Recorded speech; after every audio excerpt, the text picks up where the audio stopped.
Christine Dugouin-Clément. Bonjour. Christine Dugouin-Clément, vous êtes docteur en sciences de gestion, vous êtes chercheuse associée à la chaire risque de l'IAE Paris-Sorbonne, vous êtes aussi chercheuse associée au centre de recherche de l'école des officiers de la gendarmerie nationale et vous êtes ancienne auditrice de l'IHEDN, l'Institut des hautes études de la défense nationale. Donc on va parler ensemble défense et entreprise. Voilà, autour de la question de la communication d'influence, qui est votre grand sujet. Quand on prend le problème par l'influence et la communication, il y a un paradoxe, c'est que finalement tout s'inverse. Tous les outils classiques qu'on pense connaître, on ne les connaît plus. Il est vrai que, notamment dans les opérations d'influence agressive, votre meilleur ami, ce que vous pensez être votre plus gros point de force, en réalité, ça peut être votre plus belle faiblesse. Et en plus, vous allez l'afficher aux yeux de tout le monde. Alors, pourquoi ? Parce que, se rappelant qu'il n'y a pas de management sans valeur, comme le disait Bernard, les entreprises, en règle générale, ont travaillé à créer des identités assez fortes qu'elles ont fondées sur des valeurs positives qu'elles ont diffusées auprès de leurs collaborateurs. La finalité de cette espèce d'ensemble de sets de valeurs communes est d'arriver à développer de la confiance entre les collaborateurs et la hiérarchie, ce qui permet de pouvoir fiabiliser le déploiement de la stratégie et de rendre prévisible le comportement des collaborateurs. Donc effectivement, c'est une force, le fameux S du SWOT.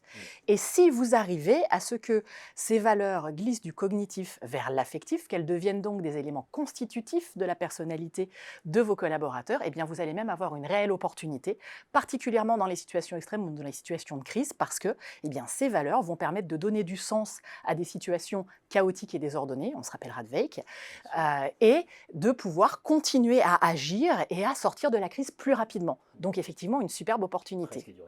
Presque du réflexe, exactement. Et c'est là que ça va devenir tout particulièrement intéressant pour des opérations informationnelles agressives. Pourquoi ? Parce que, si vous allez sur tous les sites internet des entreprises, vous avez nos valeurs, nos identités. Donc il n'y a même pas besoin de faire une très grosse recherche. Dans des opérations d'influence agressive, vous allez pouvoir cibler précisément ces informations-là et avec des attaques en deux temps. La première, c'est de renforcer ces valeurs, dont vous savez qu'elles sont déjà fortes. Et vous pouvez utiliser tous les outils à votre disposition. Aujourd'hui, ils sont multiples avec la digitalisation de la société. Dans un second temps, vous allez envoyer un contenu, qu'il soit vrai ou pas, importera au final assez peu, qui va mettre la valeur que vous avez renforcée, que vous avez choisie, qui est dans ce panel de l'identité de l'entreprise, vous allez la mettre en défaut et vous allez y associer un membre de la hiérarchie ou de l'organisation. Ce que vous allez avoir, c'est une réaction émotionnelle de rejet qui va outrepasser la simple réflexion. Donc on va beaucoup moins vérifier d'où ça vient, par exemple. Et ce que vous allez avoir, c'est une altération de ce lien de confiance. Cette altération de ce lien de confiance peut aller jusqu'à des décisions déviantes qui peuvent aller jusqu'à faciliter la création d'insiders, vous savez, ces agents à l'intérieur d'une entreprise qui finalement donnent des informations, ou les leaks d'une entreprise.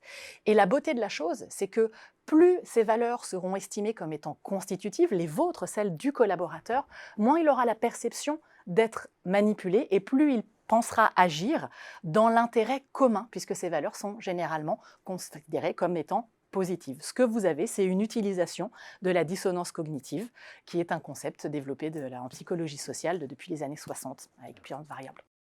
Merci pour cet éclairage, Christine Dugouin-Clément. Merci à vous pour votre invitation.